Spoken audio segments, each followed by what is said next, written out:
Hello, my name is Darren Thomas and I'm the Director of Educational Research Techniques. In this video, we're going to do an introduction, basic explanation of factorial notation. So let's go ahead and get started.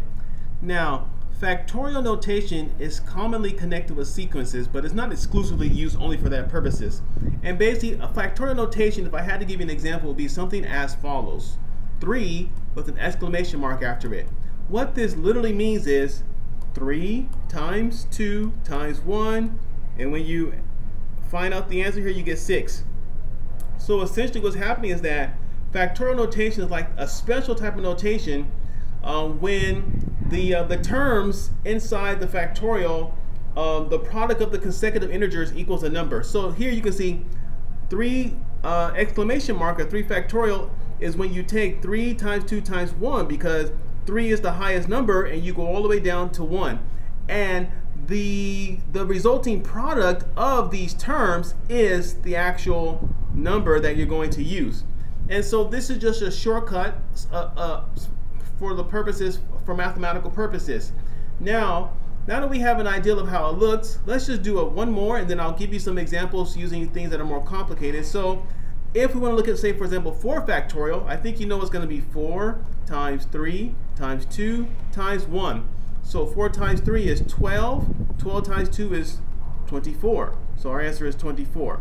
So you can see here what we're doing here is that we're taking the term in front of the exclamation mark and then we're going down a whole counting number each time.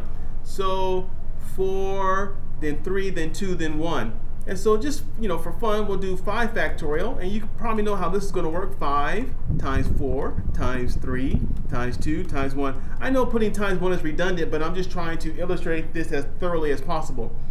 So 5 times 4 is going to be 20.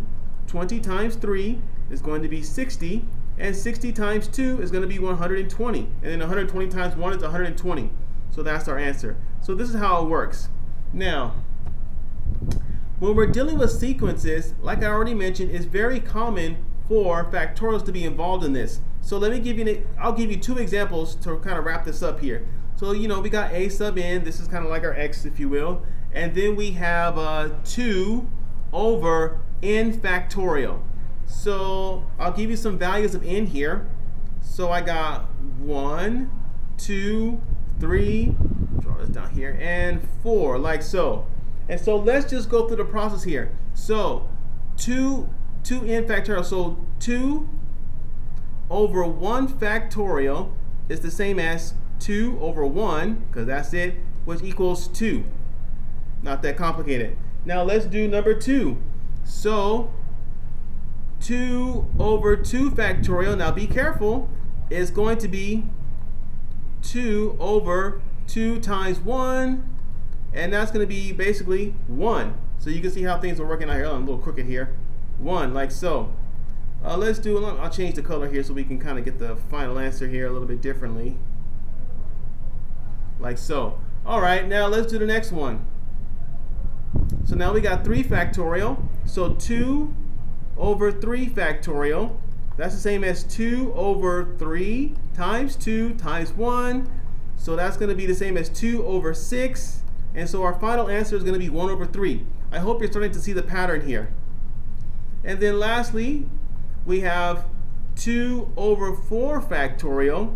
And that's the same as 2 over 4 times 3 times 2 times 1. So 4 times 3 is 12. So that's the same as 2 over 24. And our final answer, when we simplify it, is going to be 1 over 12, like so.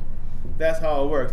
And so you can see how putting this in factorial just saves a lot of time in terms of what you do here. And the people who are reading this will know exactly what to do.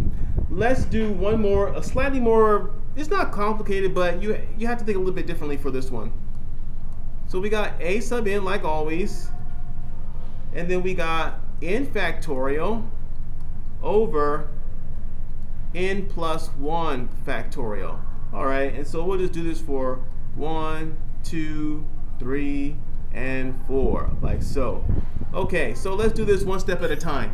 So n factorial over n plus 1 factorial. So let's see here, I got 1 factorial up above, and then let's see here, I got 1 plus 1 factorial here.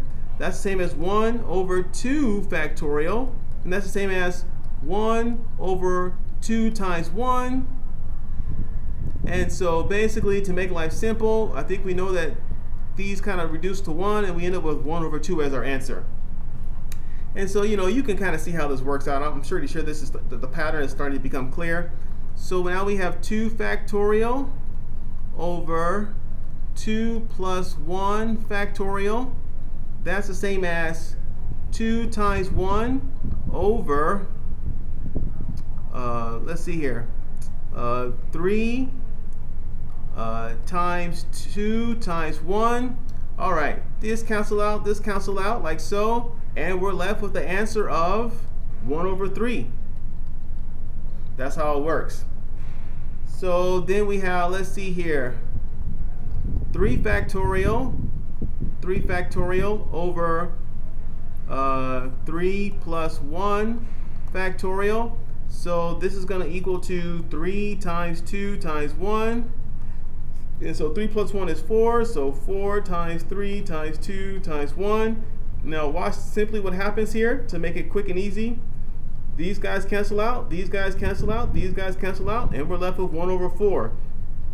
And so you can see how that works.